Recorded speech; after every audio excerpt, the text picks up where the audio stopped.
Alors écoutez, moi je suis complètement de l'avis de Leproux. Vous vous souvenez, Leproux c'était le président du Paris Saint-Germain qui avait ramené le calme, la tranquillité au parc. Et depuis, les familles peuvent aller au Parc des Princes, les enfants peuvent y aller, c'est la seule solution. Il faut éliminer donc ces supporters qui ne sont pas des supporters d'ailleurs, hein, et qui sont des types qui ils n'ont qu'à aller faire leur fight comme ils appellent ailleurs. En Angleterre, ils se réunissent à 2-3 km du stade pour se taper sur la gueule. Alors donc, moi je suis complètement d'accord pour éliminer ces gens et donc par voie de conséquence encadrer beaucoup mieux les déplacements de supporters ou carrément les supprimer. Voilà.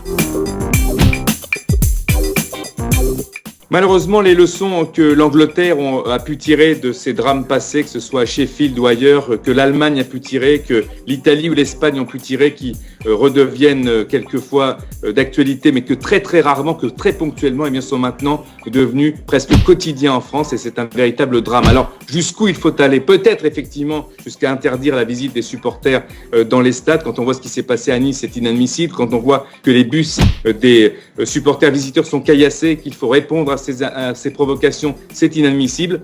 Le football devient un règlement de compte et ne devient pas un spectacle, alors que c'est un spectacle avant tout. Donc oui, s'il faut aller à l'extrême et interdire la visite des supporters qui n'en sont pas, ce sont des casseurs qui gâchent la vie des vrais supporters et surtout qui pénalisent leur club. Alors, je vais aller encore à contre-courant de mes petits camarades, mais pour moi, non, il ne faut pas interdire les déplacements de supporters. D'abord parce que la liberté de se déplacer est un droit inaliénable, et je suis même d'ailleurs pas sûr que ce soit légal d'interdire à des gens qui n'ont jamais été condamnés d'aller d'un point A à un point B. Et puis je vais prendre un exemple d'actualité récent. Est-ce qu'on doit, sous prétexte que quelques-uns ont détruit des radars et des portiques, est-ce qu'on doit enfermer tous les agriculteurs bretons ?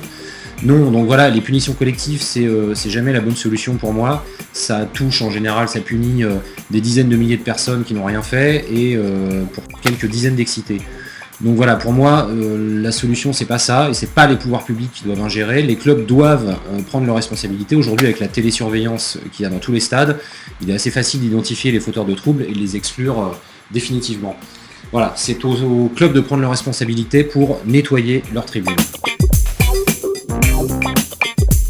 Je sais, mes amis supporters, je sais, il ne faut pas confondre le mouvement ultra, les supporters, les fans les plus passionnés des clubs avec le hooliganisme et la violence dans les stades.